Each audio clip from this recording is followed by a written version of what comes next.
ஓம் சுக்லாம்பரதரம் விஷ்ணும் சசிவர்ணம் சதுர்புஜம் பிரசன்னவதனம் ध्यायेत् सर्वविघ्नोपशान्तये. सरस्वती नमस्तुभ्यं वरदे कामरूपिणी विद्यारम्भं करिष्यामि सिद्धिर्भवतु मे सदा. गुरुर्ब्रह्मा गुरुर्विष्णुः गुरुर्देवो महेश्वरः गुरुसाक्षात् परब्रह्म तस्मै श्रीगुरवे नमः. ஓம் சகனாவவது சகனௌ புனக்து சக வீர்யம் கரபாவகை தேஜஸ்வினாவதீதமஸ்து மா வித்விஷாவகை. ஓம் சாந்தி சாந்தி சாந்தி.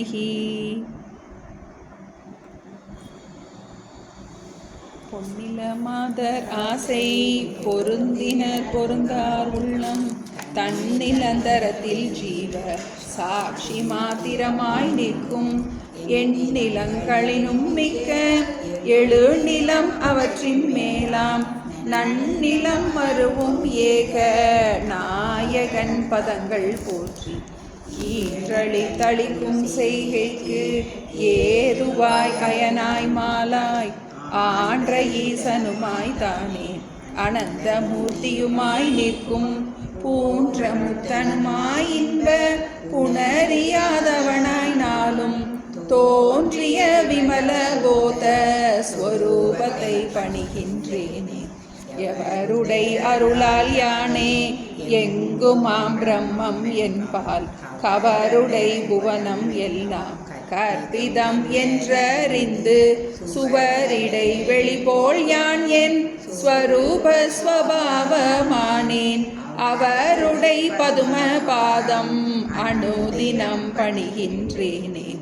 என்னுடை மனது புத்தி இந்திய சரீரம் எல்லாம் என்னுடை அறிவினாலே இரவி முன் இமமேயாக்கி என்னுடை நீயும் நானும் ஏகமென்றைக்கியம் செய்ய என்னுடை குருவாய் தோன்றும் ஈசனை இறைஞ்சினேனே. அந்தமும் நடுவும் இன்றி ஆதியும் இன்றி வான்போல் சந்ததம் ஒளிரும் ஞான சத்குரு பாதம் போற்றி பந்தமும் வீடும் காட்ட பரந்த நூல் பார்க்க மாட்டா மந்தரும் உணருமாறு வஸ்து தத்துவம் சொல்வேனே. படர்ந்த வேதாந்தம் என்னும் பார்க்கடல் முண்டு முன்னூல் குடங்களில் நிறைத்து வைத்தார். குறவர்கள் எல்லாம் காய்ச்சி கடைந்தெடுத்தளித்தேன் இந்த கைவல்ய நவநீதத்தை அடைந்தவர் விடைய மண் தின்று அலைவரோ பசியில்லாரே. முத்தனை வெங்கடேச முகுந்தனை எனையாட்கொண்ட கர்த்தனை வணங்கி சொல்லும் கைவல்ய நவநீதத்தை தத்துவ விளக்கம் என்றும் சந்தேகம் தெளிதல் என்றும் வைத்திரு படலமாக வகுத்துரை செய்கின்றேனே. வைத்திரு படலமாக வகுத்துரை செய்கின்றேனே. 58வது பாட்டு. இந்த மாயையினால் மாயையினால் ஜீவர்க்கு 7 அவஸ்தைகள் உண்டா. அந்த 7 அவஸ்தை தம்மை அடைவினில் மொழிய கேளாய்.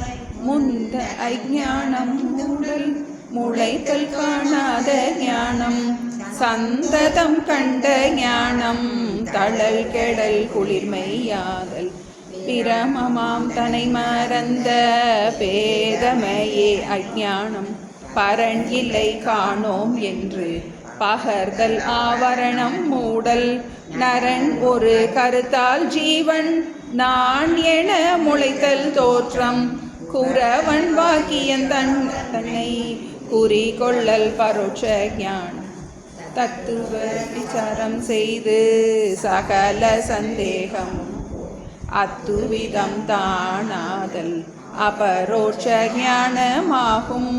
கர்த்தனாம் ஜீவ பேதம் கழிவதே துக்கம் போதல் முக்தனாய் எல்லாம் செய்து முடிந்ததானந்த மாமே. இது நினக்கறியும் வண்ணம் இப்படி ஒரு திருஷ்டாந்தம் புதுமையாம் கதை கேள்பத்து. புருடர் ஓர் ஆற்றை நீந்தி உதக தீரத்தில் ஏறி ஒருவன் 9 பேர் எண்ணி அதனோடு தசமன் தான் என்று அறியாமல் மயங்கி நின்றான். அறியாத மயல ஞானம் அவன் இல்லை காணோம் என்று பிரியா ஆவரணம் ஆகும். பீழை கொண்டலல் விட்சேபம் நெறியாளன் தசமன் உண்டு நிற்கின்றான் என்ற சொல்லை குறியாக எண்ணி நெஞ்சில் கொள்வது பரோட்ச ஞானம்.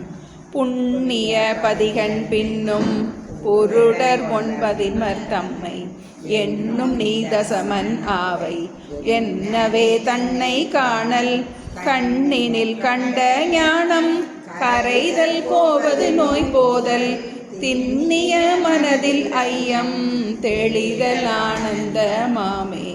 தசபுமான் தனை கண்டார் போல் சர்க்குரு மூர்த்தியேயன் நிஜவடி வினையான் காண நீர் காட்டல் வேண்டும் என்றான். சுசி பெரும் லட்சியார்த்தம் துவம் பதம் தற்பதங்கட்கு அசிபத ஐக்கியம் செய்யும் அது செய்யும் உண்மை கேளாய். விண் ஒன்றை மகாவின் என்றும் மேகவின் என்றும் பாரி மண் என்று கடவின் என்றும் மருவிய ஜலவின் என்றும் என்னும் கற்பனை போல் ஒன்றே எங்குமாம் பிரம்மன் ஈசன் நன்னு கூட சஞ்சீவன் 4 சைதன்யமாமே. பூச்சிய ஈசன் சீவன் புகழ் பதம் 2 பாச்சிய லட்சியந்தான் மலமிலா பிரம்மம் ஆன்மா காய்ச்சிய பாலில் நெய் போல் கலந்தொன்றாம் கடைந்தெடுக்கும். ஆச்சியம் என்ன உன்னை அறிந்து நீ பிரிந்து கொள்ளே ஆச்சியம் என்ன உன்னை அறிந்து நீ பிரிந்து கொள்ளே. பிரிவதெப்படி என்ற கால் பிணமாகும் உடல் நான் என்னும் அறிவிடை கொள்ளல் வேண்டும். ஐம்பூத விகாரம் அன்றோ பெரியதோ மூக்கின் விடுவது போல் உன்மூக்கால் எரி பிராணனும் நீ அல்லை ராஜத குணவி கரணமாமனது புத்தி கர்த்தாவாம் இவை ஆன்மாவோ தரமுல 2 கோஷம் சத்துவ குணவிகாரம் பரமரு துயில் ஆனந்த மயனையும் நான் எண்ணாதே விரவிய தம அஜ்ஞான விருத்தியின் விகாரமாமே.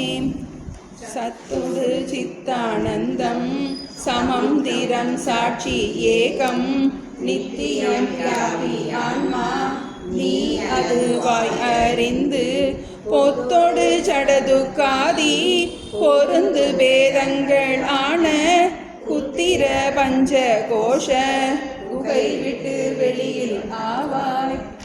பஞ்ச கோஷமும் விட்டப்பால் பார்க்கின்ற பொழுது பாலே விஞ்சிய அதுவல்லாமல் வேறொன்றும் தெரிய காணேன். அஞ்சன இருளையோ நான் அகம் என அனுபவிப்பேன் வஞ்சமில் குருவே என்ற மகன்மணி தெளிய சொல்வார். இவ்வளோதான் பார்த்துருக்கோம். இப்போ நம்ம கைவல்ய நவநீதத்தில் தாண்டவராய சுவாமிகள் கைவல்யம் அப்படிங்கிறதுக்குரிய எப்படி கைவல்யத்தை அடைவது அப்படிங்கிறதுக்குரிய விளக்கத்தை ரொம்ப எளிமையாக சொல்லிட்டு இருக்காருன்னு பார்த்தோம். கைவல்யம்னா நம்ம மோட்சம்னா நிம்மதிக்காக எதையும் யாரிடமும் எந்த காலத்திலும் எதிர்பார்க்காத தன்மை. அப்படிப்பட்ட அந்த மோட்சத்தை எளிமையான விதத்தில் சொல்லி கொடுக்கறதுக்காக தாண்டவராய சுவாமிகள் சம்ஸ்கிருதத்தில் இருக்கிற ரொம்ப கஷ்டமான நூல்கள் இருக்கிறது எல்லாம் சாரத்தெல்லாம் எடுத்து எப்படி ஒரு வெண்ணெயை எளிமையாக நம்ம சாப்பிட முடியுமோ அதுபோல் மிகவும் எளிமையான தமிழில் நமக்கு மோட்சத்துக்குரிய உபாயத்தை சொல்லி கொடுக்குறாரு பார்த்தோம். எடுத்த உடனே ஒரு சிஷ்யன் இந்த சம்சாரத்தில் பலவிதமான துக்கத்தில் கஷ்டப்பட்டு வெயில் சகித்திடா புழு போல் வெம்பி என்ன பண்ணுறான், குரு கிட்ட ஓடி வர்றான். எனக்கு எப்படியாவது நிம்மதிக்கான வழியை சொல்லுங்க அப்படின்னு குரு கிட்ட வந்த உடனே அவர் என்ன சொல்கிறாரு, உன்னது பிறவி மாற்றும் உபாயம் ஒன்று உண்டு. இந்த பிறவினால் நீ கஷ்டப்படுறேன்னு சொல்கிற இல்லையா, இந்த பிறவியை மாற்றிக்கொள்வதற்குரிய உபாயம் ஒன்று இருக்கின்றது. சொன்னது கேட்பாயாகில் நான் உனக்கு உபதேசிக்கிறதுக்கு ரெடியாக இருக்கேன் அப்படின்னு உடனே அவன் முழுமையாக குரு கிட்ட தன்னை ஒப்படைச்சிடுறான். சொன்னது கேட்க மாட்டா தொண்டனானாலும், நான் சொன்னது கேட்கலைனாலும் எனக்கு நீங்கள் எப்படியாவது புரிய வச்சு நிம்மதியாக எனக்கு இருக்கிறதுக்கு வழியை சொல்லுங்க அப்படின்னு சொன்ன உடனே குரு சொல்கிறாரு, உன்னை நீ அறிவாயாகில் உனக்கு ஒரு கேடும் இல்லை, என்னை நீ கேட்பதாலே ஈது உபதேசித்தேன். முழுமையாக எல்லா பிரச்சனையிலிருந்தும் விடுபடுவதற்கு ஒரே வழி என்ன, உன்னை பற்றிய அறிவு உனக்கு வரணும் அப்படின்னு உடனே சிஷ்யன் என்ன எனக்கு தெரியுமே அப்படிங்கிறான். அவர் சொல்கிறாரு, நான் அந்த உடம்பு அப்படின்னு சொல்கிறான். குரு சொல்கிறாரு, இன்னது தேகம் தேகி இவன் என உணர்வான் யாவன். இந்த தேகம் யார், இந்த தேகத்துக்கு வேறான தேகி ஒருத்தன் இருக்கான், அதை நீ புரிஞ்சுக்கிட்டாதான் உன்னை நீ அறிந்ததாகும் அப்படின்னு உடனே அவன் கேட்குறான், எனக்கு தேகின்னு தெரியல, இந்த உடம்பு தான் தெரியுது அப்படின்னு உடனே அவர் கனவுல இருக்கிற கனவை பார்த்தது யார், தூங்குனேன்னு சொல்கிற இல்லையா அந்த தூக்கத்தை பார்த்தது யார், இந்த உலகத்தில் விவகாரம் பண்ணது யார், மூணு உண்ணா வேறையா அப்படின்னு கேட்ட உடனே அவன் கொஞ்சம் யோசிக்க தொடங்கும். இப்போ இந்த உடம்புக்கு வேறாக ஒரு மெய்ப்பொருள் ஒன்று இருக்கின்றது அப்படிங்கிறத புரிய வைக்கிறதுக்காக எப்படி இந்த பிறவி உண்டாயிற்றுன்னு அந்த சிருஷ்டியிலேருந்து குரு சொல்ல தொடங்காருன்னு பார்த்தோம். ஏன்னா பிறவியிலேருந்து விடுபடணும் அப்படின்னா அந்த பிறவி எப்படி உண்டாயிற்று அப்படிங்கிறது நமக்கு தெரியும். இப்போ பலவிதமான உதாரணங்கள் மூலமாக எப்படி மித்தையாம் ஆரோபத்தால் பந்தமாம் அபவாதத்தால் முக்தியாம், ஒரு தப்பான அறிவு நமக்கு உண்டாயிற்று. என்ன இருக்குது, இல்லாத இந்த உலகம் இருப்பதாக நாம் நினைக்கின்றோம், மாய வாழ்வு என்னும் சோகத்தால் உணங்கினேன்னு சொல்கிறோம். உண்மையிலேயே எல்லாமே மாய பிரபஞ்சம். இந்த மாய பிரபஞ்சம் எப்படி உண்டாயிற்றுன்னு நமக்கு தெரியணும், அப்போ தான் அதை என்ன பண்ண முடியும், அதை ஒடுக்க முடியும் அப்படின்னு சொல்லும்போது, படமும் நூலும் போல் செய்த பணியும் பொன்னும் போல் பார்க்கின் கடமும் மண்ணும் போல் ஒன்றாம் காரிய காரணங்கள். சிருஷ்டியில் முதல்ல எடுத்தோன்னே என்ன உண்டாயிற்று, பஞ்சபூதங்கள் உண்டாயிற்று. அந்த பஞ்சபூதங்கள் தான் இந்த மாதிரி பலவிதமான நாம ரூபங்களாக மாறி இருக்கின்றது. அப்போ உண்மையில் இருக்கிறது என்ன, பஞ்சபூதம்தான் இருக்குது, ஒன்று தான் பலவாக காட்சி அளிக்கின்றது அப்படின்னு அதை சொல்லிட்டு இந்த மாயை பற்றி இப்போ பேசிட்டு இருக்கோம். தூடனை தமத்தில் வந்த தோற்றமாம் சக்தி செய்யும் ஏடனை விகாரம் சொன்னீர் இரண்டு சக்திகள் என்றீரே. இப்போ மாயையில் ரெண்டு சக்தி இருக்குன்னு குரு சொல்கிறார். ஒரு சக்தி என்ன பண்ணுது, இந்த உலகத்தை தோற்றுவிக்கின்றது. ரெண்டாவது சக்தி என்ன பண்ணுகின்றது, மறைத்து விடுகின்றது. எதை மறைக்கின்றது, இது உண்மை அல்ல அப்படிங்கிற அந்த பேருண்மையை மறைத்து விடுகின்றது. ஒரு காட்சி கனவு காண்கிறோம், கனவு காலத்தில் அது என்னவா இருக்குது, உண்மையாக தெரிகின்றது. முழிச்சு பார்த்ததுக்கப்புறம் அது உண்மை இல்லை. அதுபோல் சாஸ்திரம் என்ன சொல்லுது, இந்த மாய பிரபஞ்சம் ஒரு காட்சி பிழை அப்படின்னு நமக்கு அதை புரிய வைக்கிறதா நமக்கு ரொம்ப கஷ்டமாக இருக்குது. ஏன்னா நம்ம பார்க்குறோம், பேசுகிறோம், பழகுறோம், அனுபவிக்கிறோம், சுகதுக்க எல்லாம் வருது, நமக்கு சுகதுக்கத்தை அனுபவிச்சுட்டு இருக்கிற அதே சமயத்தில் நம்ம அது இல்லைன்னு சொல்ல வேண்டியது. அதனால தான் நமக்கு ரொம்ப கஷ்டமாக இருக்குது. அதை பார்த்துட்டு இருக்கும்போது இந்த மாயை எப்படி செயல்படுகின்றதுங்கிறதுக்கு 7 அவஸ்தைகள் பார்க்கப்பட்டது. 7 அவஸ்தைகள். பிரமமாம் தனை மறந்த பேதமையே அஜ்ஞானம். முதல்ல என்ன ஆயிடுச்சு, நான் யாருங்கிறத மறந்துட்டேன். அடுத்து பரன் இல்லை காணோம் என்று பகர்தல் ஆவரணம் மூடல். என்ன ஆயிடுச்சு, அதுக்கப்புறம் மெய்ப்பொருள் ஒன்று இல்லை அப்படின்னு ஏன்னா எனக்கு தெரியலை அப்படின்னு சொல்கிறோம், அது ஆவரணம். நரன் ஒரு கருத்தால் ஜீவன் நான் என முளைத்தல் தோற்றம். என்ன பண்ணுறேன், நான் என்ன உடம்பாவும் நினச்சிறேன், நான் தேகம்னு நினச்சிறேன், நான் ஒரு ஜீவன்னு நினச்சிட்றேன். அதனால் என்ன ஆகுது, இந்த உடலுக்கு வருகின்ற சுகதுக்கம் எல்லாம் என்னுடையதுன்னு நினச்சி நான் கஷ்டப்படுறேன். அடுத்து என்னது, குறவன் வாக்கியம் தன்னை குறிக்கொள்ளல் பரோட்ச ஞானம். கஷ்டப்பட்டு என்ன பண்ணுறோம், நிறைய அடி உதெல்லாம் வாங்கிட்டு எப்படியோ ஒரு குரு கிட்ட சேர்ந்துடுறோம். குரு என்ன பண்ணுறாரு, அதை புரிய வைக்கிறார். நீ இந்த உடலுக்கு வேறானவன் அப்படிங்கிறத புரிய வைக்கிறாரு. அப்புறம் அது என்னது நமக்கு குறவன் வாக்கியம் தன்னை குறிக்கொள்ளல் பரோட்ச ஞானம். அடுத்தது தத்துவ விசாரம் செய்து சகல சந்தேகமும் போய் அத்விதம் தானாதல் அபரோக்ஷ ஞானமாகும். அதுக்கப்புறம் என்ன ஆகுது, நமக்கு குரு கிட்ட போய் நல்லா நீண்ட நாள் நமக்கு இதை படிக்கும்போது அந்த பரோட்ச ஞானமானது அபரோக்ஷமான ஞானமாகின்றது. காணாத ஞானமானது கண்ட ஞானமாகின்றது. முதல்ல ஆத்மான்னு ஒன்று இருக்குது அப்படின்னு கேள்விப்படுறோம், அதுக்கு பேர் பரோட்ச ஞானம். நான் தான் அந்த ஆத்மானு புரிஞ்சிக்கிறது அபரோக்ஷ ஞானம். இதை புரிஞ்சதுக்கப்புறம் என்ன ஆகின்றது, துக்கம் போகின்றது, முழுமையான ஆனந்தம் கிடைக்கின்றது அப்படின்னு சொல்கிறதுக்கு அந்த 10ஆம் அவன் கதையை சொன்னார். எப்படி 10 பேர் ஆற்ற கடந்து போகும்போது ஒருத்தர் இறந்துட்டதா தப்பாக நினைக்கிறாங்க, வழியில் வழிபோக்கன்னு சொன்ன உடனே அவன் என்ன சொல்கிறான், நீ தான் அந்த 10ஆம் அவன் அப்படின்னு சொன்ன உடனே அவனுக்கு அது புரிஞ்சிடும். எக்ஸாம்பிள் நல்லா புரியுதே எனக்கு. இதை தசபுமான் தன்னை கண்டார் போல் என் நிஜ வடிவினை யான் காண நீர் காட்டல் வேண்டும் என்றான். எப்படி அந்த 10ஆம் அவன் நான் 10ன்னு புரிஞ்சுக்கிட்டானோ அது மாதிரி நான் ஆத்மான்னு எனக்கு எப்படி புரியுறது, யான் காண நீர் காட்டல் வேண்டும் என்றான். இப்போ அதான் பார்த்துக்கிட்டு இருக்கோம் எப்படி அதை பிரிக்கிறது. இப்போ 5 கோஷங்கள் இருக்குது அப்படிங்கிறத பார்த்தோம். நம்ம அதனால தான் நம்ம சிருஷ்டி படிச்சுட்டு இருக்கோம். சிருஷ்டி ஏன்னா நம்ம இந்த உடம்பையே நான் நினச்சிட்டு இருக்கோம். இப்போ நமக்குள்ளே என்னென்னலாம் பார்ட்ஸ் இருக்குது, கண்ணு காது மூக்கு தான் நம்ம சயின்ஸில் படிச்சிருக்கோம். ஆனால் சாஸ்திரம் என்ன சொல்லுது, உனக்கு இந்த ஸ்தூல சரீரம்னு ஒன்று இருக்கிற மாதிரி உனக்கு ஒரு சூக்ஷ்ம சரீரம் ஒன்று இருக்குது, ஒரு காரண சரீரம் ஒன்று இருக்குது, எல்லாம் சேர்ந்து தான் நீ அப்படிங்கிற. ஒரு சைக்கிள் இருக்குது.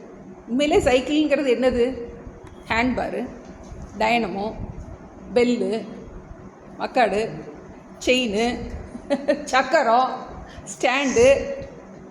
சைக்கிள் எங்கே இருக்குது, அதில் சக்கரத்தை கொண்டு வான்னு சொல்லுவோமோ, நம்ம ஹேண்ட்பேரை கொண்டு வான்னு சொல்லுவோமா? எல்லாத்தையும் சேர்த்து வைக்கும்போது அதுக்கு ஒரு சைக்கிள்னு ஒரு பேர். உண்மையிலே சைக்கிள்னு ஒரு பொருளே இல்லை. எல்லாத்தையும் பாட்டாக கழட்டி போட்டால் என்ன கிடையாது, சைக்கிள்னு ஒரு பொருளே இல்லை. அதுபோல் நான் சொல்கிறேன் இல்லையா, அந்த நானுக்குள்ளே என்னென்னலாம் இருக்குது. எப்படி இந்த ஒரு பாட்டாக கழட்டி போடுறோம் இல்லையா, அந்த மாதிரி பாட்டாக கழட்டி போட்டு ஒன்றை பிரித்து பாருங்கிற. அதுக்கு சிருஷ்டி ஏன் படிக்கிறோம் நமக்கு தெரியணும். ஏன்னா எல்லா பாட்டெல்லாம் முதல்ல மேனுஃபேக்சர் பண்ணும்போது தனித்தனியாக செஞ்சு அசம்பிள் பண்ணியிருக்கு. அதே மாதிரி நமக்கு காரண சரீரம், சூக்ஷ்ம சரீரம், ஸ்தூல சரீரம் எல்லாம் என்ன பண்ணப்பட்டிருக்கு, தனித்தனியாக ஃபேக்ட்ரியில் தனித்தனியாக எப்படி சேர்த்து சைக்கிள்னு வந்துச்சோ அதுபோல் தனித்தனியாக சேர்த்து ஒரு அசம்பிள் பண்ணி நான் சொல்லிகிட்டு இருக்கோம். இப்போ இதை என்ன பண்ணணும், இதை பிரிக்கணும் நம்ம. ஏன்னா உண்மையிலேயே சைக்கிள்னு ஒன்று இல்லவே இல்லை. அதுபோல் நமக்கு ஒரு பேர் இருக்கு இல்லையா, ஒரு பேர், ஊர், உறவு எல்லாம் இருக்கு இல்லையா, அதை பிரித்து பார்க்கும்போது எப்படி சைக்கிள்னு ஒன்று இல்லைங்கிறத எப்படி புரிஞ்சுக்கிறோம், அறிவினால் புரிஞ்சுக்கிறோம். அதுபோல் உடம்பு, நம்ம ஸ்தூல சரீரம், சூக்ஷ்ம சரீரம், காரண சரீரம் எல்லாத்தையும் சேர்த்து போட்டு என்ன செய்கிறேன், நான் சொல்கிறேன். அதுக்கு அந்த 3 சரீரத்தோட சிருஷ்டியை சொல்லப்பட்டிருக்கு. என்னென்னலாம் உனக்கு இருக்குது நீன்னு நினச்சிட்டு இருக்கீங்களா, உண்மையிலே நீ எதெல்லாம் நீந்து போட்டு எல்லாத்தையும் சேர்த்து போட்டு நீ நினச்சிட்டு இருக்க. சாஸ்திரம் இதை இன்னும் அந்த 3 சரீரம், ஸ்தூல சரீரம், சூக்ஷ்ம சரீரம், காரண சரீரம், அதை 5ஆக பிரித்து கொடுக்குது. நமக்கு இன்னும் கொஞ்சம் ஈஸியாக புரியணும் அப்படிங்கிறதுக்காக 5 கோஷங்கள். ஆத்மாவை என்ன பண்ணியிருக்கு, ஆத்மா 5 கோஷத்துக்குள்ளே, கோஷம்னா என்னது, திரைக்குள்ளே மறைஞ்சிக்கிட்டு இருக்குது. கோயிலில் திரை போட்டிருக்காங்க, அது என்னது, அது மாயத்திரை. இந்த மாயை விலகிருச்சுன்னா நம்ம என்ன பண்ண முடியும், அந்த பரம்பொருளை நம்ம பார்க்க முடியும். எப்படி பார்க்குறோம், அந்த தீபாராதனையில் பார்க்குறோம். இப்போ லைட் ஹீட்டெல்லாம் போட்டிருக்கு நமக்கு, அந்த காலம் யோசிச்சு பாருங்க, அந்த தீபத்தில் தான் பார்க்க முடியும். இந்த தீபம் எதை குறிக்குது, ஞானத்தை குறிக்கின்றது. இந்த ஞானத்தினால் அந்த பரம்பொருளை பார்க்கின்றோம். மாயை விலகின பிறகு எல்லாத்துக்கும் நமக்கு தத்துவார்த்தங்கள் இருக்கின்றன. இப்போ 5 கோஷங்கள் இருக்குது, அதான் பார்த்துட்டு இருந்தோம். முதல்ல என்ன பிரிக்கிறாரு, பிரிவது எப்படி என்ற கால் பிணமாகும் உடல் நான் என்னும் அறிவினை கொள்ளல் வேண்டும். முதல்ல இந்த உடம்பு, இந்த ஸ்தூல உடம்பு நான் இல்லை அப்படிங்கிறத நன்றாக புரிந்து கொள்ள வேண்டும். அடுத்து அது என்னது, ஜஸ்ட் ஐம்பூத விகாரம், பஞ்சபூதத்தினால் ஆனது, மாம்ச பிண்டம் அப்படிங்கிறோம் நம்ம. என்னது, அதுக்கு 5 பூதங்களால் ஆனது. காயமே இது பொய்யடா வெறும் காற்றடைத்த பையடா அப்படின்னு நமக்கு அந்த காலமே எல்லாம் சொல்லி வச்சுருக்காங்க. சயின்ஸில் தான் சயின்ஸ் எப்படி சயின்ஸுக்கும் விஞ்ஞானத்துக்கும் மெய்ஞானத்துக்கும் என்ன டிஃப்ரென்ஸுன்னு புரியணும். விஞ்ஞானம் எப்பயுமே லேட்டஸ்ட்டு தேடி தேடி போகும். மெய்ஞானத்தில் அந்த காலத்தில் என்ன கண்டுபிடிச்சிருக்காங்களோ அதை நாடி நம்ம போகிறோம். எல்லாமே இருக்குது நமக்கு, அதை விட்டு விலகி வந்துட்டோம். இப்போ ஐம்பூத விகாரம் அன்றோ, உடம்பு இந்த ஸ்தூல சரீரம் நான் அல்ல. ஆத்மாவும் அனாத்மாவும் சேர்ந்து தான் விவகாரம் பண்ணிக்கிட்டு இருக்கு. அப்போ எதெல்லாம் நம்மால் அறியப்படுகின்றதோ அது அனாத்மா, அறிபவன் ஆத்மா. இந்த உடல் என்னால் அறியப்படுகின்றது, அது நான் அல்ல, அது அனாத்மா. அதுபோல் இந்த பிராணன் என்னால் அறியப்படுகின்றது, அது அனாத்மா. இப்போ நான் உடம்பு கிடையாது, இந்த ஸ்தூல உடல் நான் இல்லை, அப்புறம் இந்த பிராணன் நான் அல்ல. அப்புறம் அடுத்து என்னது, உள்ளுக்குள்ளே எனக்கு நான் விவகாரம் பண்ணும்போது எனக்கு மனசுன்னு ஒன்று இருக்கு இல்லையா, என் மனசே சரியில்லை அப்படிங்கிறோம். அப்போ அந்த கரணமாக மனது உனக்கு கொடுக்கப்படுகின்ற ஒரு கருவி, அந்த மனமும் நான் அல்ல. புத்தி கர்த்தாவாம், அந்த புத்தியும் நான் அல்ல. ஏன்னா என் மனது என்னால் அறியப்படுகின்றது, அதனால் மனம் நான் அல்ல. இந்த கண்ணாடி என்னால் அறியப்படுகின்றது, இந்த கண்ணாடி நான் அல்ல. இந்த நோட் என்னால் அறியப்படுகின்றது, இந்த நோட்டு நான் அல்ல. எதெல்லாம் என்னால் அறியப்படுகின்றதோ அதெல்லாம் நான் கிடையாது. இந்த உடம்பு புரிஞ்சிடும், பிராணன் கொஞ்சம் புரிஞ்சிடும், மனசு கொஞ்சம் புரியாது. ஏன்னா அது ரொம்ப, அது கூட தான் எப்போவுமே என்ன பண்ணிக்கிட்டு இருக்கோம், வாழ்க்கை குடித்தனை நடத்திக்கிட்டு இருக்கோம். எனக்கா பேச்சுவார்த்தை வச்சுருக்கோம், குடித்தனம், சண்டை சச்சரவு எல்லாம் அது கூட தான் நமக்கு இருக்குது. அப்போ இந்த கண்ணாடி எப்படி நான் அல்லவே அல்லையோ, என்னுடைய கருவியோ, நான் ஜஸ்ட் யூஸ் பண்ணுறேன், இதை கழட்டிட்டா கண்ணு தெரிய மாட்டேங்குது. அது மாதிரி என்ன, அது நமக்கு விவகாரம் பண்ணுறதுக்கு என்ன வேண்டியது இருக்குது, அந்த மைண்டு ஒரு கருவி. இப்போ மனம் நான் அல்ல. அதுபோல் விவகாரம் பண்ணும்போது அந்த நம்ம நிர்ணயிக்கிறதுக்கு, ஒரு விஷயத்தை நம்ம கிரகிக்கிறதுக்கு என்ன தேவைப்படுது, புத்தி தேவைப்படுகின்றது. என்னிடம் இருக்கின்ற அறிவும் என்னால் அறியப்படுகின்றது, அறியாமையும் என்னால் அறியப்படுகின்றது. எனக்கு இது தெரியும், எனக்கு தெரியாது அப்படின்னு சொல்கிறேன், அதை அறிபவன் தான் இதற்கு வேறான. இப்போ புத்தியும் நான் அல்ல. அடுத்து ஆனந்தமய கோஷம்.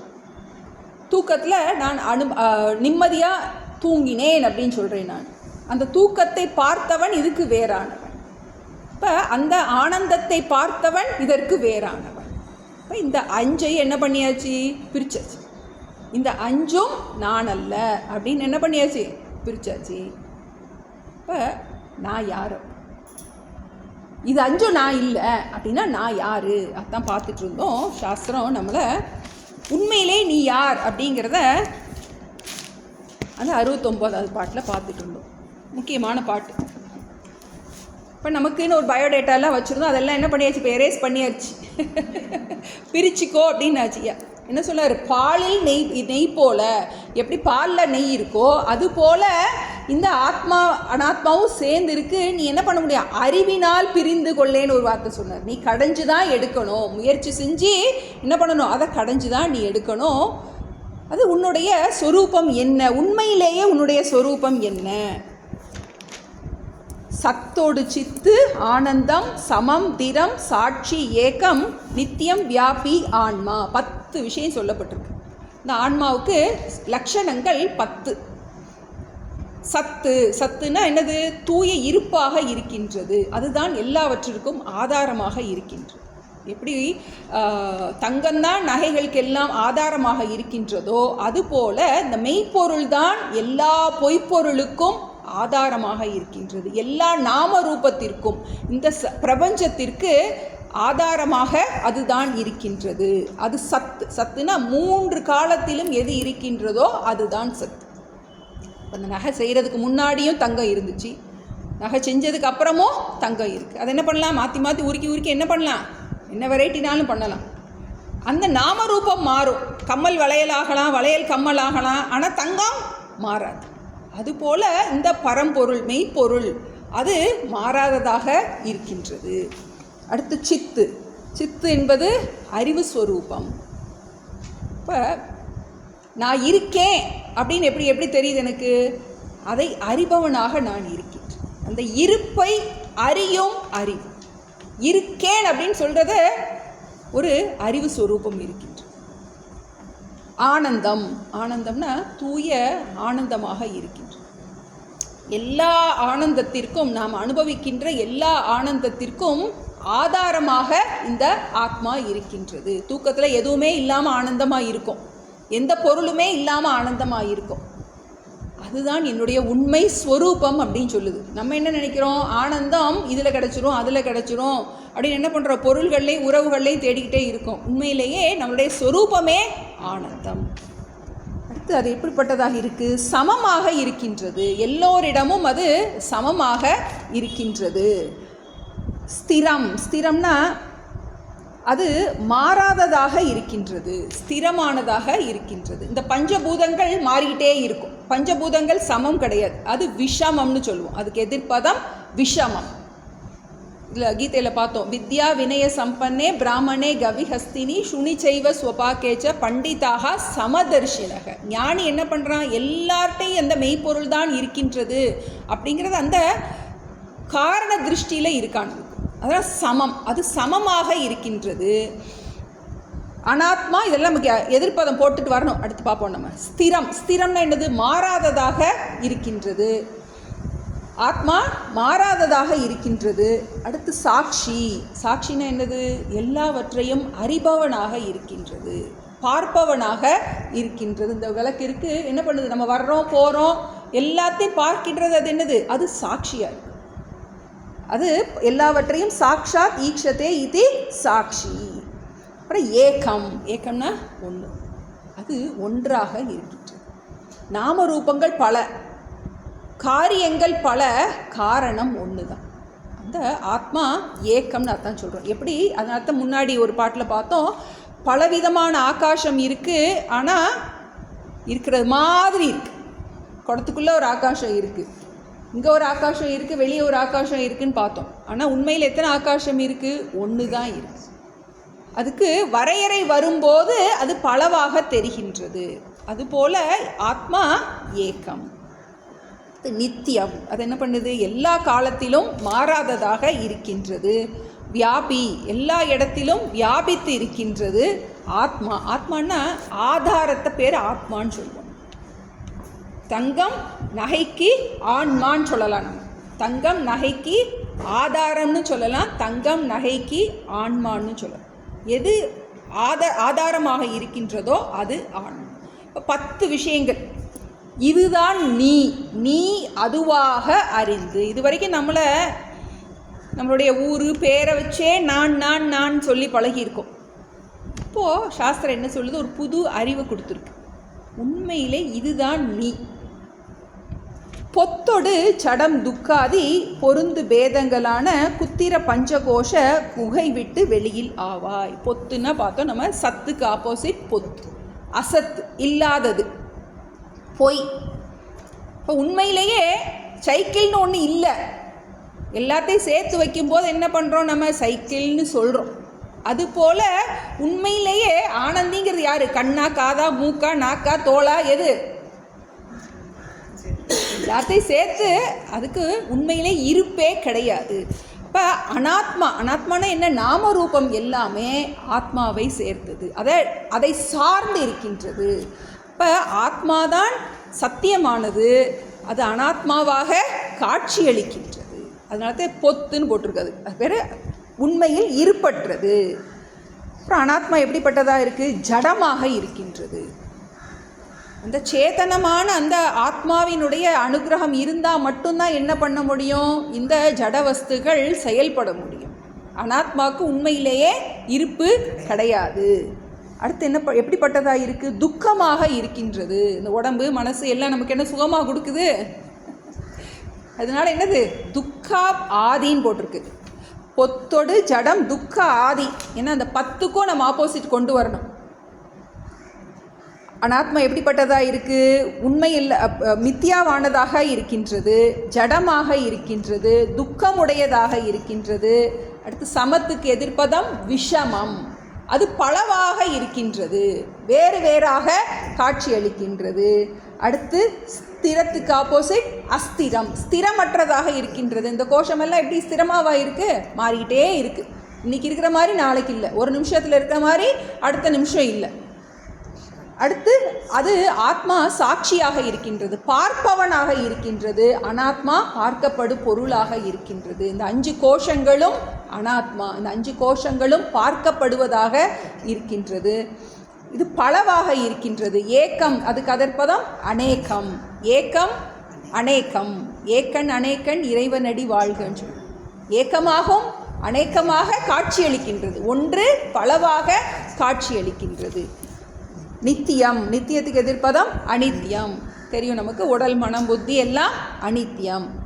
வியாபி, வியாபிக்கு எதிர்ப்பதம் அது வரையறைக்கு உட்பட்டது. ஆத்மா ஆகாசம் போல வரையறை இல்லாதது. இந்த பஞ்ச கோஷங்கள் அனாத்மாவானது வரையறைக்கு உட்பட்டது. இப்படிப்பட்டவனாக உன்னை நீ அறிந்து கொண்டு என்ன பண்ணு, நீ இந்த குத்திர பஞ்சகோஷ குகை விட்டு வெளியில் ஆவாய். வெளியில் ஆவாய்ன்னு என்ன பண்ணுறோம்? இந்த உடலே நான்கிற எண்ணத்தை விட்டுட்டு, இந்த எண்ணத்தை விட்டு வெளியே வாங்குறார். கோஷத்தை விட்டு வெளியே வாங்கினா என்ன அர்த்தம்? இது நான் அபிமானம் எனக்கு இருக்கின்றது, நான் உடம்பு, நான் மனசு, நான் புத்தின்னு என்ன பண்ணிகிட்டு இருக்கேன். அதோடு சேர்ந்து கொள்வது மட்டும் இல்லாமல் இந்த அனாத்மா சுகதுக்கத்திற்கு உட்பட்டது. அதனுடைய துக்கத்தை எல்லாம் என் மேலே நான் ஏற்றிக்கிறேன். அதனால் குத்திர பஞ்சகோஷ குகை விட்டு வெளியில் ஆவாய். குத்திரம்னா நம்ம வஞ்சனை செய்யக்கூடிய, எப்பவும் துன்பத்தை தரக்கூடிய இந்த பஞ்சகோஷத்தை நான் என்று நினைப்பதை விட்டுவிட்டு நான் என்னவா நினைக்கணும்? சத்து, சித்து, ஆனந்தம், சமம், திறம், சாட்சி, ஏக்கம், நித்தியம், யாபி, ஆன்மா அப்படின்னு நமக்கு 10 டெஃபினிஷன் கொடுத்துருக்கு. இன்னும் சாஸ்திரம் நிறைய சொல்ல போகுது நமக்கு. உன்னை நீ இதுவாக அறிந்து கொள்வாயாக. இதுதான் நம்மளுடைய வாழ்க்கையினுடைய லட்சியம். நம்மளுடைய பிறவியினுடைய லட்சியமே இதை அறிஞ்சிக்கிறதுக்காகத்தான் இந்த மனித பிறவியே நமக்கு கொடுக்கப்பட்டிருக்கின்றது. இப்போ நமக்கு இந்த பிரச்சனையெல்லாம் வந்தால் தான் நம்ம தேடியே வருவோம். அதனால தான் பகவான் என்ன பண்ணுவார், நமக்கு ஏதாவது ஒரு பிரச்சனையை கொடுத்து நம்மளை நல்வழிப்படுத்துறதுக்காக யோசிக்க வைப்பார். பிரச்சனை யாருக்கு அப்படின்னு ஒரு கேள்வி கேட்க வைப்பார். அடுத்து ஒரு கேள்வி கேட்குறான். நம்ம மெடிடேஷன்லாம் உட்காந்து பார்க்கும்போது தெரியும். முதல்ல உடம்பெல்லாம் ரிலாக்ஸ் பண்ணுவோம், அப்புறம் பிராணனை ரிலாக்ஸ் பண்ணுவோம், அப்புறம் மைண்டை ரிலாக்ஸ் பண்ணுவோம், அப்புறம் புத்தியை ரிலாக்ஸ் பண்ணுவோம். எல்லாத்தையும் ரிலாக்ஸ் பண்ணதுக்கப்புறம் ஒன்றுமே தெரியலையே அப்படின்னு ஒரு கேள்வி வரும். பிளாங்க் மைண்ட் அப்படின்னு சொல்லுவோம். எண்ணங்கள் அற்ற ஒரு நிலை இருக்குது. இப்போ அடுத்து ஒரு கேள்வி கேட்குறான் சிஷ்யன். எல்லாத்தையும் நீக்கியாச்சு. நான் உடல் அல்ல, நான் மனம் அல்ல, நான் பிராணன் அல்ல, மனம் அல்ல, புத்தி அல்ல, இந்த ஆனந்தத்தை அனுபவிப்பவனும் நான் அல்ல. ஏன்னா எல்லாமே அடங்கிருச்சுன்னா ஒரு அமைதி வர தொடங்கிடும்.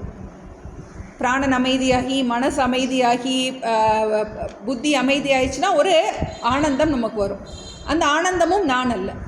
இப்போ இது எல்லாத்தையும் நீக்கிட்டால் எனக்கு ஒரு பாலே விஞ்சியதல்லாமல் வேறொன்றும் தெரிய காணேன் அப்படிங்கிறான். ஒரு பிளாங்காக இருக்குது, ஒன்றுமே இல்லையே, நான் இல்லையான்னு கேட்குறான். பாலே விஞ்சியது அதுவல்லாமல் வேறொன்றும் தெரிய காணேன். அஞ்சன இருளையோ நான் அகம் என அனுபவிப்பேன். அங்கே ஒரே இருட்டு தான் இருக்குது, ஒன்றும் தெரியல. அங்கே நானே இல்லை, உண்மையிலே நான் இருக்கேனா இல்லையான்னு ஒரு டவுட் வந்துடுது அப்படின்னு ஒரு கேள்வி கேட்குறான். என்ற மகன் மதி தெளிய சொல்வார். திரும்பவும் அந்த கதையை சொல்லி புரிய வைக்க போகிறார். 71வது பாட்டு. முன்புகள் தசமன். முன்புகள் தசமன் புத்தி மோகத்தால் எண்ணி எண்ணி 9 பேரை கண்ட ஒருவனாம் தன்னை காணாத பின்பவன் இடையில் கண்ட பெரிய பால் அவனோ பாராய் அன்புள்ள மகனே காண்பது அடங்களும் காண்பான் நீயே. முன்புகள் தசமன் புத்தி மோகத்தால் எண்ணி எண்ணி 9 பேரை கண்ட ஒருவனாம் தன்னை காணாத பின்பவன் இடையில் கண்ட பெரிய பால் அவனோ பாராய் அன்புல மகனே காண்பது அடங்களும் காண்பான் நீயே. உண்மையிலே நீ யார் அப்படிங்கிறத ரொம்ப முக்கியமான பாட்டு. காண்பதும் அடங்கலும் காண்பான் நீயே. இந்த கதை 10 பேர் கதை திரும்ப கொண்டு வர. முன்புகழ் தசமன் புத்தி மோகத்தால் எண்ணி எண்ணி. முன்புகழ்னா முன்பு கூறப்பட்ட, இதுக்கு முன்னாடி கதை சொன்னார் இல்லையா, கதை சொல்லி புரிய வச்சார் இல்லையா, அந்த கதையிலிருந்து எடுக்கிறார். தசமன்னா என்னது? அந்த 10வது மனிதன் புத்தி மோகத்தால்னா அஞ்ஞானத்தின் காரணமாக, அறியாமையின் காரணமாக என்ன செய்யறான்? 9 பேரை எண்ணி பார்க்குறான். 1 2 3 4 5 6 இங்கிலீஷில் எண்ணுறான். 1 2 3 4 5 எந்த லாங்குவேஜில் எண்ணாலும் 9 தான் வருது. எதனால? தன்னை விட்டுட்டான். 9 பேரை எண்ணி கண்ட ஒருவனாம் தன்னை காணாது. யார் எண்ணிக்கிட்டு இருக்கானோ அவனை விட்டுட்டான். கண்ட ஒருவனாம் தன்னை காணாது. பின்பு அப்புறம் என்னாச்சு? குரு வந்து சொல்லிட்டான், நீ தான் அந்த 10ஆம். பின்பு அவன் இடையில் கண்ட பெரிய பாழ் அவனோ பாராய். இப்போ 10 பேரை எண்ணுனா ஒரு ஆள் இல்லைன்னு சொன்னா, இப்போ இல்லைன்னு சொல்லும்போது அவன் இருந்தானா இல்லையா? இல்லைன்னு சொன்னவன் இருந்தானா இல்லையா? இருந்தா இல்லையா? அதான் சொல்கிறேன். கண்ட பெரிய பாழ் அவனோ பாராய். பால்னா அபாவம், இல்லாதது, இல்லாமை. அன்புல மகனே காண்பது அடங்கலும் காண்பான் நீயே. உண்மையிலேயே எதெல்லாம் நீ பார்த்தியோ, எதெல்லாம் நீ பார்க்கலையோ அதெல்லாம் ஒருத்தன் பார்த்துக்கிட்டு இருக்கு. இப்போ அந்த சாட்சி மாறுகின்றவைகளை எல்லாம் பார்க்கணும் அப்படின்னா ஒரு மாறாத தத்துவம் இருக்கணும். பஸ் ஸ்டாண்டில் நிற்கிறோம், பஸ் வந்துச்சான்னு கேட்குறோம். யார்கிட்ட கேட்போம்? அங்கே பஸ்ஸில் அந்த இடத்துல மாறாமல் நின்றுட்டு இருக்கிற ஆள்கிட்ட தான் நம்ம கேட்க முடியும். ஒருத்தர் அங்கே நின்றுட்டே இருந்தார் தான் அவருக்கு தான் தெரியும் பஸ் வந்துச்சா போச்சா அப்படிங்கிறது தெரியும். இப்போ இந்த மாறுகின்றவைகளை எல்லாம் பார்க்காத ஒருவன் இருக்கான் இல்லையா? ஒன்று தெரியலைன்னு சொன்ன இல்லையா? அந்த தெரியலைன்னு சொன்னவன் யாரு? அவன்தான் நீ. காண்பதும் அடங்கலும் காண்பான் நீயே. பொருள்களின் இருப்பையும் இன்மையையும் காண்பவன் நீயே. இப்போ எதுக்காக அந்த இடத்துல அப்படி வருது அப்படின்னா, நம்ம பௌத்தத்தில் புத்திசத்தில் எப்படி இருக்கும் அப்படின்னா, அவங்க சூன்யந்தான் மிஞ்சி இருக்குன்னு சொல்லிடுறாங்க. நம்ம எல்லாம் ஏற்கனவே படிச்சிருக்கோம். பிரம்மம் சத்தியம் ஜெகத் மித்யான்னு நம்ம சொல்கிறோம். மெய்ப்பொருள் இருக்கின்றது, ஜெகத் பொய்யான இருப்பு, இல்லைன்னு சொல்ல மாட்டோம், உண்மை அல்லன்னு சொல்லுவோம். மித்தியான்னா அதுக்கு அர்த்தம் உண்மை அல்ல. எப்படி? சைக்கிள் உண்மை அல்ல இருக்கு, அதில் என்னது? நாமரூபந்தான், வெறும் நாமரூபந்தான் இருக்குது. உண்மையிலேயே அதுக்கு ஒரு பொருள் கிடையாது. அதுபோல் ஜெகத்து அப்படிங்கிறதுக்கு உண்மையிலேயே இருப்பு இல்லாதது. எது ஒன்றுக்கு உண்மையிலேயே இருப்பு இல்லையோ அதான் மித்தியான்னு சொல்கிறோம். இப்போ மற்ற எல்லா மதங்களுமே எப்படி இருக்குன்னா, பிரம்மம் சத்தியம், மெய்ப்பொருள் சத்தியம், உலகமும் சத்தியம். மெய்ப்பொருளும் உண்மை, உலகமும் உண்மை. பௌத்தத்தில் என்ன சொல்கிறாங்க அப்படின்னா, மெய்ப்பொருள் உண்மை, பிரம்மம் சத்தியம், பிரம்மம் மித்யா, ஜெகத்தும் மித்யா. அவங்க என்ன சொல்லிடுறாங்க? ரெண்டுமே இல்லை, மெய்ப்பொருளும் ஒன்று இல்லை, ஜெகத்தும் இல்லை, சும்மா ஏதோ மாய காட்சி. இப்போ நம்ம என்ன சொல்கிறோம்? பிரம்மம் சத்தியம், ஜெகத் மித்யா. ஏன்னா அந்த மாயைங்கிறது நமக்கு நல்லா புரியணும். அப்போ தான் நமக்கு இந்த மித்யாங்கிற பதமே நமக்கு புரியும். மாயை அப்படின்னா இப்போ 10ன்னு சொல்கிறோம். 10ன்னா என்ன போடுறோம்? 1 பக்கத்தில் ஒரு சைஃபர் போடுறோம். 1க்கு ஒரு வேல்யூ இருக்குது, அந்த சைஃபருக்கு வேல்யூ இல்லை. அந்த சைஃபர் தூக்கி அங்கிட்டு தூக்கி போட்டோம்னா வேல்யூ இல்லை. உண்மையிலே சைஃபருக்கு வேல்யூ இல்லை. ஆனால் அது 1 கூட போட்டோன்னா அதுக்கு வேல்யூ வந்துடுது, சைஃபருக்கு வேல்யூ வருது. சைஃபர் போட போட செக்கில் வேல்யூ கூடிக்கிட்டே போகுது. உண்மையிலேயே அந்த ஜீரோக்கு என்னது? வேல்யூவே இல்லை. ஜீரோக்கு எப்போ வேல்யூ வருது? அந்த ஒன்று பக்கத்தில் வரும்போது வேல்யூ வருது. அதே மாதிரி தான் மாயைங்கிறது சைபர் மாதிரி, அதுக்கு என்ன கிடையாது, அதுக்கு வேல்யூவே கிடையாது. பிரம்மத்தோட சேரும்போது அதுக்கு என்ன இருக்குது? அதுக்கு ஒரு வேல்யூ வருது. அது மாயங்கிறதான் சொல்கிறோம். நமக்கு அது இருக்குன்னு சொல்ல முடியலை, இல்லைன்னு சொல்ல முடியாததா இருக்குன்னு நம்ம படிக்கிறோம். அது பிரம்மத்தை சார்ந்து தான் இருக்குது. எப்படி அந்த சைபர் இதுக்கு சார்ந்து இருக்கும்போது தான் அதுக்கு ஒரு வேல்யூ இருக்கோ, அதுபோல் இந்த மாயை பிரம்மத்தை சேர்ந்து இருக்கும்போது தான் அதுக்கு எல்லா டான்ஸும் ஆட முடியும் மாயையால் வந்து. ஆனால் இந்த பிரம்மம் எப்படி சைபர் இல்லாமல் தானே இயங்க முடியுமோ, அதுபோல் பிரம்மம் மாயை இல்லாமல் தனிச்சிருக்க முடியும். ஆனால் மாயைக்கு கண்டிப்பாக பிரம்மத்தோடைய இருந்தால் தான் என்ன பண்ண முடியும்? விவகாரம் பண்ண முடியும். நல்லா புரியும் நமக்கு. இப்போ காண்பதும் அடங்கலும் காண்பான் நீயே. உண்மையிலேயே இருப்பையும் இன்மையையும் அறிபவனாக நீயே இருக்கின்றாய். இந்த உடல் மனம் புத்தி இதனுடைய செயல்பாடுகளை அறிபவனாக நீ இருக்கின்றாய். ஒன்றுமே தெரியவில்லை என்னும் அபாவத்தை தெரிபவனாகவும் நீதான் இருக்கின்றாய். அறிவு இருக்குது, அறிவு இல்லை, எனக்கு இது தெரியும், எனக்கு இது தெரியாது அப்படிங்கிறதை அறிபவன் நீதான். எண்ணங்கள் இருக்கின்றது, எண்ணங்கள் இல்லை. இப்போ என் மனசு அமைதியாக இருக்குது, எனக்கு எண்ணமே இல்லை, எனக்கு எண்ணமற்ற நிலையில் நான் இருக்கின்றேன் என்பதை அறிபவனும் நீதான். காண்பதும் அடங்கலும் காண்பான் நீயே. இப்போ பாலே விஞ்சியதுன்னு நீ சொல்ல முடியாது, அபாவம்னு நீ சொல்ல முடியாது. அபாவத்தை பார்க்கும் நான் அதற்கு வேறானவனாக இருக்கின்றேன். இப்போ நம்மளுடைய லட்சியம் என்ன? அந்த அபாவத்தை பார்க்கும் நான், அதுதான் என்னுடைய உண்மையான சொரூபம்னு என்ன பண்ணணும்? நம்ம அதை மாற்றி யோசிக்க தொடங்கும். அதை பிரித்து கொள்ளே, அறிவினால் பிரிந்து கொள்ளே. எப்படி அந்த 10ஆம் அவன் 9 பேரை எண்ணும் போதும் அவன் இருந்தான், ஆனால் அவன் நான் இருக்கேங்கிறத அறியாமல் இருந்தான். இப்போ அதுபோல் எல்லாவற்றையும் அறிபவன் இதற்கு சாட்சியாக ஒருத்தன் இருக்கான் அப்படிங்கிறதுக்கு அடுத்த ஒரு முக்கியமான ஒரு ஸ்லோகம் சொல்கிறேன். பாட்டு நம்ம அடுத்த பாட்டு பார்ப்போம்.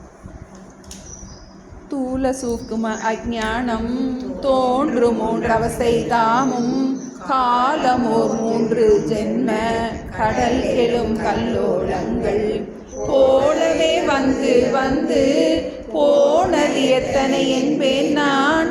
ஆழமர் கடவுள் ஆணை அவைக்கெல்லாம் சாட்சி நீயே.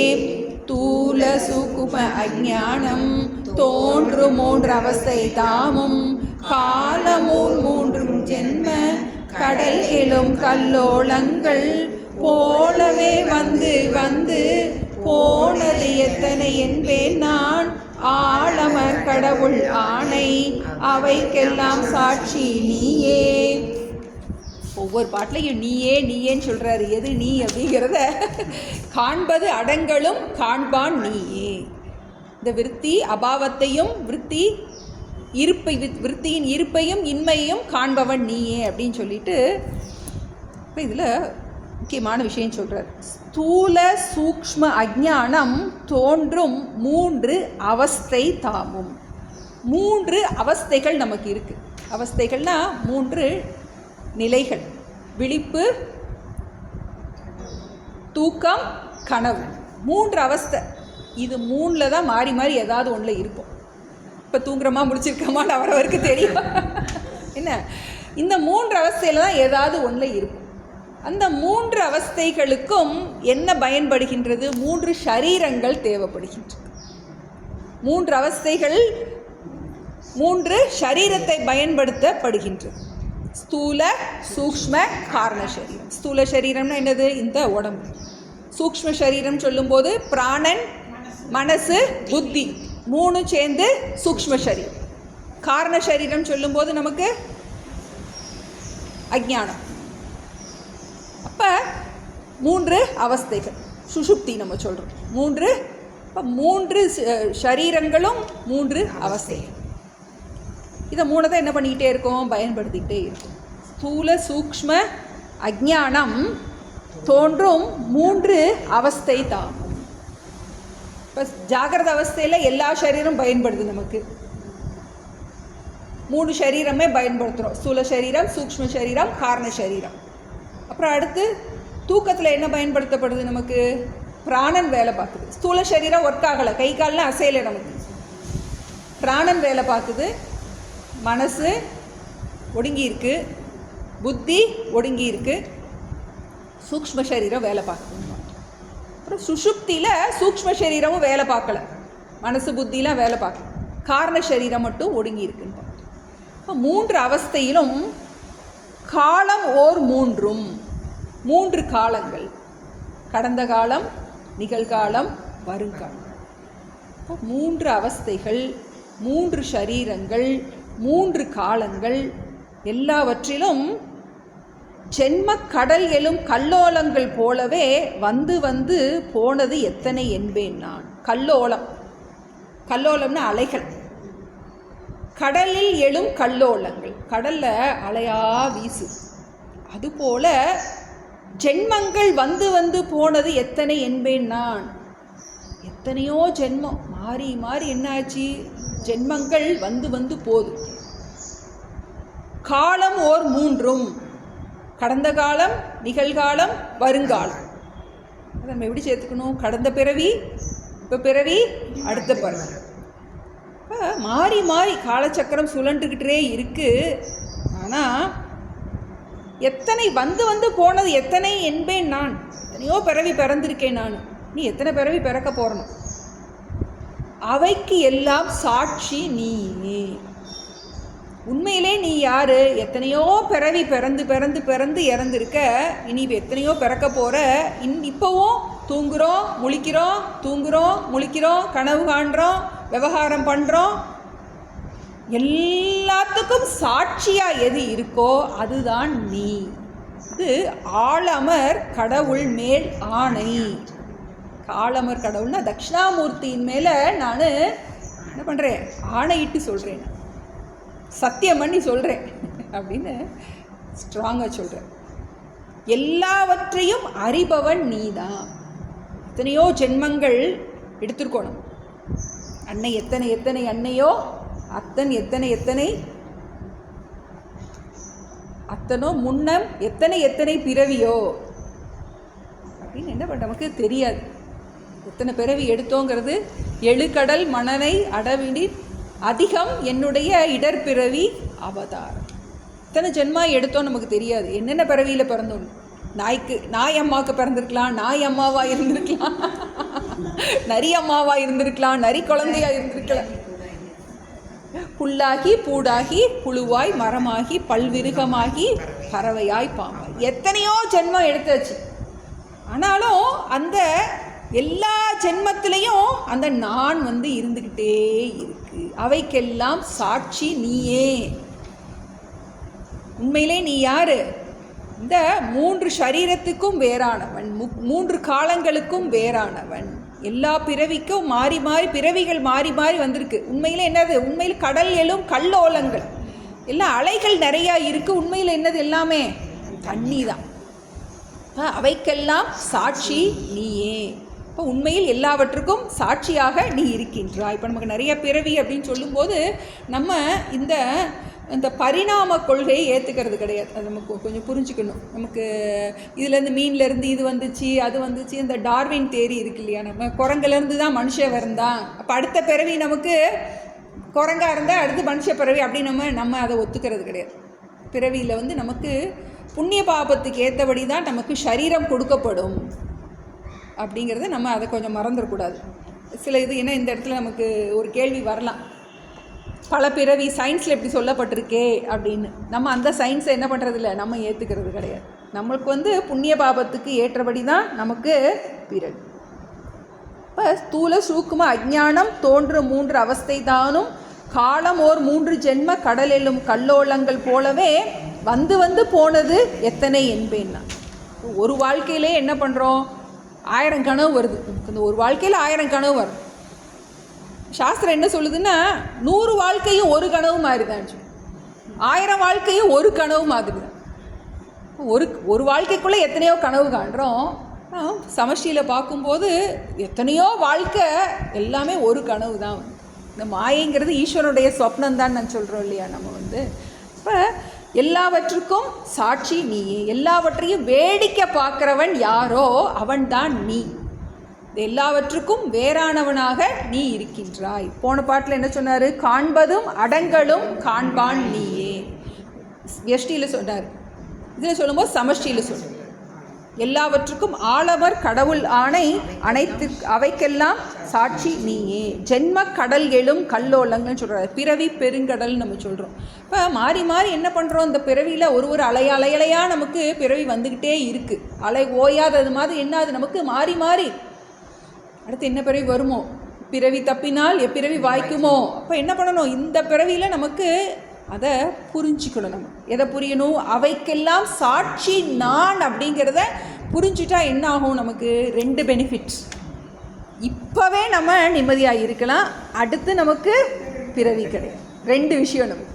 இவைக்கெல்லாம் சாட்சி நீயே அப்படிங்கிறத புரிஞ்சிக்கோ அப்படின்னு குரு என்ன முதல்ல எடுத்தோடனே உன்னை நீ அறிவாயாகில தான் தொடங்குச்சு. அப்போ உண்மையில் நான் யார்? காண்பதும் அடங்கலும் காண்பவனே நான், அனைத்து பிறவிகளுக்கும் சாட்சி நான், எல்லாவற்றுக்கும் வேறானவனாக நான் இருக்கின்றேன் அப்படின்னு கேட்டோடனே அடுத்து ஒரு கேள்வி வரும். இப்போ நான் எல்லாவற்றையும் அறிகிறேன் நீங்கள் சொல்கிறீங்க,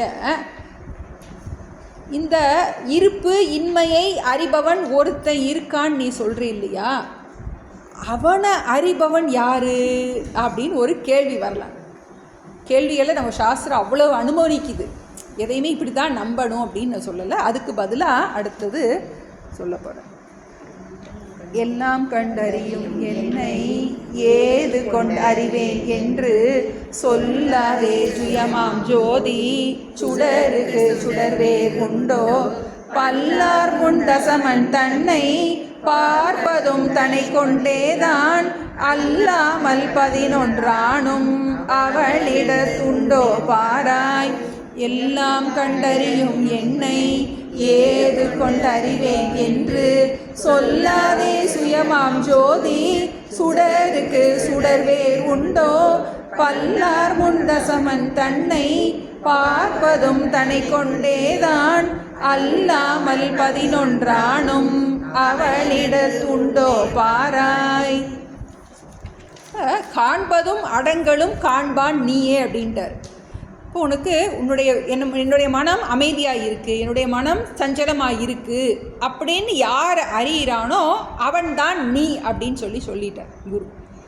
அப்போ இதை பார்த்தவன் ஒருத்தன் இருக்கானா அப்படின்னு உனக்கு ஒரு கேள்வி வரக்கூடாது. ஏன்னா ஆத்மா நம்ம ஸ்வயம் பிரகாசம் அப்படின்னு சொல்லுவோம். ஆத்மா ஸ்வயம் பிரகாசம். அதை அறியறதுக்கு ஒரு அறிவு தேவை கிடையாது. ஏன்னா அதுவே அறிவு ஸ்வரூபம். அதான் சொல்கிறாரு, எல்லாம் கண்டு அறியும் என்னை ஏது கொண்டு அறிவேன் என்று சொல்லாதே. எல்லாம் கண்டு அறியும். எல்லாம் கண்டு அறியும்னா எதெல்லாம் என்னால் அறியப்படுகின்றது? 5 கோஷம் என்னால் அறியப்படுகின்றது. யார்? அந்த ஆத்மாவாகிய என்ன. 5 கோஷங்கள், 3 ஷரீரங்கள், அப்புறம் 3 அவஸ்தைகள், இந்த புற உலகங்கள் எல்லாம் கண்டு அறியும் என்னை ஏது கொண்டு அறிவேன் என்று சொல்லாதே. ஏன்னா இந்த ஆத்மா எல்லாவற்றையும் அறிபவனாக இருக்கின்றது. அதை ஒரு அறியப்படு பொருளாக நாம் அறிய முடியாது. மற்ற எல்லாமே ஆப்ஜெக்ட், புறப்பொருள்கள். ஆனால் உண்மையில் இந்த ஆன்மா அறிபவனாக இருக்கின்றது. அதை என்ன பண்ண முடியாது? ஏது கொண்டு அறிவேன் என்று நீ சொல்லாதேன்னு கேள்வி கேட்காத அப்படின்னு நீ கேள்வி கேட்க முடியாது. ஏன்னா அது சுயமாம் ஜோதி, அது ஸ்வயம் ஜோதி. இப்போ சூரியன் இருக்குது, அந்த சூரியனை பார்க்குறதுக்கு நமக்கு லைட்டு போட்டு சூரியன் அடிப்போமா? டார்ச் அடித்து சூரியனை பார்க்க முடியுமா நம்ம? ஏன்னா அதுக்கு சுயம் ஜோதி. அதை என்ன பண்ண வேண்டியதில்லை. இந்த இப்போ விளக்கு இருக்கா இல்லையான்னு இப்போ வெளிச்சம் பார்க்குறதுக்கு நம்ம என்ன பண்ணுவோம்? உள்ளுக்குள்ளே ஜாமானை தேடுறதுக்கு ஒரு இருட்டு ரூமுக்குள்ளே டார்ச்சை தூக்கிட்டு போகிறோம். டார்ச் இருக்காங்கிறத அடித்து பார்க்குறதுக்கு இன்னொரு டார்ச் அடித்து பார்ப்போமா? அதான் சொல்லுவோம், தீபஸ்ய அந்நிய தீபேச்சா நாஸ்தி. ஒரு தீபத்தை, ஒரு விளக்கு இருக்கான்னு தெரியறதுக்கு இன்னொரு விளக்கு தேவையில்லை. சூரியனுக்கு மெழுகுவர்த்தியோட இது தேவையில்லை. அது மாதிரி நமக்கு வேற இன்னொரு வெளிச்சம் தேவையில்லை. அதுபோல் அது சுயம் ஜோதியாக இருக்கின்றது. சுயமாம் ஜோதி, அது என்னது? உண்மையில் நீ சுயமாம் ஜோதி. இப்போ ராத்திரி நேரம் காட்டுக்குள்ளே போயிட்டோம். போகும்போது என்னாச்சு? அமாவாசை, இருட்டு, என்ன நட்சத்திரமும் இல்லை. சரின்னு சொல்லிட்டு ஒரு விளக்கு வச்சு என்ன பண்ணுறோம், நம்ம பார்க்குறோம், காத்தடிச்சு. பக்கத்தில் யார் இருக்கான்னு தெரியல. 4 பேர் போகிறோம். எங்கே இருக்குன்னு ஒவ்வொருத்தரையாக கேட்குறோம்.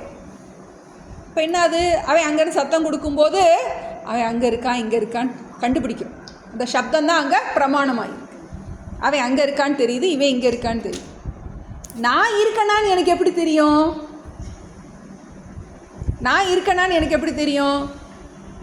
எனக்கே தெரியும். நான் இருக்கனா அப்படின்னு சொல்லிட்டு பக்கத்தில் நான் இருக்கனா அப்படின்னு என்ன பண்ண மாட்டோம், நம்ம கேட்போமா? கேட்டால் நமக்கே தெரியும். நான் இருக்கேங்கிறது எனக்கு தெரியும். அடுத்தவங்க இருக்காங்களாங்கிறத என்ன செய்யணும்? பார்த்து தெரியணும், இல்லாட்டி தொட்டு பார்த்து தெரியணும், எப்படி கூப்பிட்டு தெரியணும். ஆனால் நான் இருக்கேங்கிறது எனக்கு யாரும் சொல்லி, எல்லோரும் அட்டண்டன்ஸ் போடும்போது ஒருத்தருக்கா பேர் சொல்லுவோம். என் பேர் சொல்லும்போது நானே போட்டுருவேன். என்ன சொல்ல வேண்டியது? ப்ரெசன்ட் சொல்ல வேண்டியதில்லை, எனக்கு தெரியும். அதுபோல் சுயமாம் ஜோதி, நான் இருக்கேன் என்பது எனக்கு நன்றாகவே தெரியும். அதனால் இந்த சுயமாம் ஜோதி சுடருக்கு சுடர் வேறு உண்டோ? ஒரு விளக்கை ஒளிர்விக்கிறதுக்கு இன்னொரு விளக்கு வேணுமா? அந்த விளக்கு வெளிச்சத்திலேயே அந்த விளக்கு இருக்குங்கிறது தெரியும். அதுபோல் இன்னொரு எக்ஸாம்பிள் சொல்கிறாரு. பல்லார் முன் தசமன் தன்னை பார்ப்பது தன்னை கொண்டே தான். 10ஆவது ஆள் இருக்கான் அப்படின்னு சொன்னதுக்கப்புறம் நானா அந்த 10ஆம் அவன் எப்படி புரிஞ்சுக்கிறான்? தானே தான் புரிஞ்சுக்கிறான். அது அல்லாமல் 11ஆனும் அவன் இடத்து உண்டோ பாராய். இன்னொருத்த 11ஆவதா ஒருத்தர் வந்து சொல்கிறானா? தன்னையே தான் அறிந்து கொள்கின்றான். அல்லாமல் 11ஆனும் அவனிடத்து உண்டோ பாராய். இப்போ இது ரொம்ப முக்கியமான இடம் நமக்கு. இதை என்ன பண்ண முடியாது? நான் இருக்கேங்கிறத எப்படி உங்களை நான் பார்த்து தெரிஞ்சுக்கிறேனோ அது மாதிரி நான் என்ன பார்க்க முடியாது. எல்லாரையும் பார்க்க முடியும், ஆனால் என்னால் ஏன் மூஞ்சை மட்டும் பார்க்க முடியும். சின்மயான் சாமிஜி ஒரு எக்ஸாம்பிள் சொல்லுவார். ஒரு டார்ச் இருக்குது, ஒரு இருட்டு ரூமுக்குள்ளே டார்ச் எடுத்துகிட்டு போய் பெட் கட்டுறாங்க 2 பேர். இந்த டார்ச்சால் எல்லாத்தையும் பார்க்க முடியும் அப்படின்னு சொன்னோடனே ஒருத்தன் சொல்கிறான், ஒன்றை மட்டும் பார்க்க முடியாது, ஒரு விஷயத்தை மட்டும் இந்த டார்ச்சால் பார்க்க முடியாது அப்படின்னு ஒரு சேலஞ்ச். உண்மையில் எதை பார்க்க முடியாது? அந்த டார்ச்சால் எல்லாத்தையும் பார்க்க முடியும். அது என்ன பேட்ரி போட்டிருக்குன்னு அதால் பார்க்க முடியும். நிப்போ பேட்ரி போட்டிருக்கா, எவரடி பேட்ரி போட்டிருக்கான்னு என்ன பண்ண முடியாது? அந்த இருட்டு ரூமில் அந்த டார்ச்சை வச்சு என்ன பேட்ரி போட்டிருக்குன்னு பார்க்க முடியாது. அந்த பேட்ரினால தான் அந்த டார்ச்சே எரியுது. ஆனால் அந்த பேட்ரியால் எந்த செல்லை அந்த டார்ச்சால் எந்த பேட்ரி வச்சு எரியுதுங்கிறத அதை பார்க்க முடியாது. அதுபோல் அந்த அறிபவனை அறியப்படும் பொருளாக நாம் ஒரு நாளும் அறிய முடியாது அப்படின்னு ஒரு முக்கியமான சுயமாம் ஜோதி சுடருக்கு சுடர் வேறு உண்டோ? விளக்கை விளக்க மற்றொரு விளக்கு தேவையில்லை. ஏன்னா என்னை நானே அறிகின்றேன். தான் நமக்கு அறிவு ஸ்வரூபம்னு சொல்கிறோம். ஆன்மா அறிவு ஸ்வரூபம். அப்போ 5 கோஷத்தையும் பார்க்கும் நான் என்ன பண்ண முடியாது? இந்த கோஷத்தை பார்க்குற மாதிரி என்ன நான் பார்க்க முடியாது. ஏன்னா நம்ம ஆன்ம அனுபவம்னு சொல்லிட்டு என்னத்தையாவது ஒன்று நம்ம நினைக்கக்கூடாது. எப்படி நான் இருக்கேன்னு 10ஆம் அவன் 11ஆவது ஆளை பார்க்குறது மாதிரி அவன் பார்த்து புரிஞ்சுக்கிறது கிடையாது. அவன் தன்னை தானே புரிஞ்சுக்கிறான். அதுபோல் என்ன பண்ணுறோம்? நானே என்னை புரிந்து கொள்கின்றேன் அப்படிங்கிறது முக்கியமான பாட்டு. நம்ம அடுத்த கிளாஸில் பார்ப்போம்.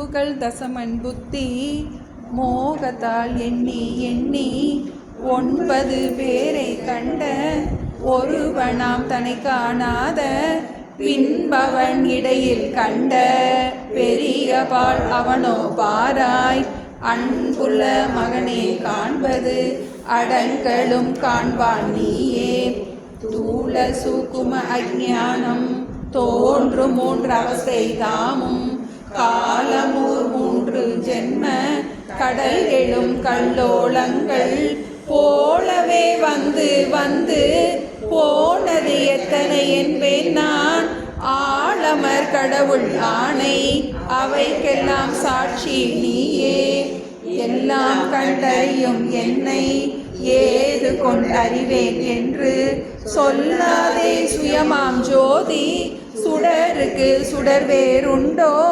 பல்லார் முன் தசமன் தன்னை பார்ப்பதும் தனி கொண்டேதான் அல்லாமல் 11 அவனிடத்துண்டோ பாராய். ஐயனே எனது உள்ளே நின்று அனந்த ஜென்மங்கள் ஆண்ட மெய்யனே உபதேசிக்க வெளிவந்த குருவே போற்றி உய்யவே முக்தி நல்கும் உதவிக்கோர் உதவி நாயேன் செய்யுமார் ஒன்றும் காணேன் திருவடி போற்றி போற்றி செய்யுமார் ஒன்றும் காணேன் திருவடி போற்றி போற்றி. ஓம் பூர்ணமத பூர்ணமிதம் பூர்ணாத் பூர்ணமுதச்யதே பூர்ணஸ்ய பூர்ணமாதாய பூர்ணமேவாவசிஷ்யதே. ஓம் சாந்தி சாந்தி சாந்திः. ஹரிஹி ஓம் ஸ்ரீ குருப்யோ நமः. ஹரிஹி ஓம். கைவல்ய சக்தி கணபதிக்கு ஒரு அனௌன்ஸ்மெண்ட்டு. அடுத்த வாரம் டிஸ்கஷன் வச்சுக்கிடுவோம். இது வரைக்கும் படித்தது எல்லாத்தையும் எல்லோரும் வர்றவங்க யாரையும் கூட்டிகிட்டு வாங்க. டிஸ்கஷன் முடிச்சுட்டு நமக்கு டைம் இருந்தால் கிளாஸ் வச்சுக்குவோம். ஏன்னா நம்ம நிறைய பாட்டு படிச்சிட்டோம். அதனால் எல்லோரும் எவ்வளோ முடியுமோ நீங்கள் எழுதிட்டு வாங்க, வந்து படிச்சுக்குவோம்.